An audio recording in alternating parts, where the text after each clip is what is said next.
आता एक घडामोड राजकीय शब्दबाणांच्या संदर्भातली।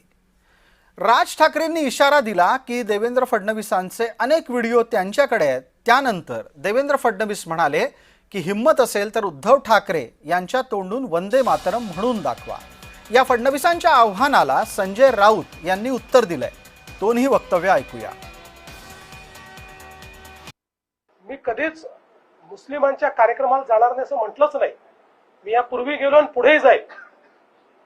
प्रश्न हा आहे की ते ज्यांच्यासोबत बसलेले आहेत त्यांच्या तोंडून वंदे मातरम म्हणून दाखवा ना। हा माझा सवाल आहे त्यांना की ज्यांचं लांगुल चालन करतायत, ज्यांचे जोडे घेऊन डोक्यावर चालतायत, एकदा त्यांना बाकी काहीच माझी माफक एवढी अपेक्षा आहे की त्यांनी वंदे मातरम म्हणावं। वंदे मातरम तर आम्ही म्हणतोच। वंदे मातरम तुम्ही कधी म्हणायला लागलात?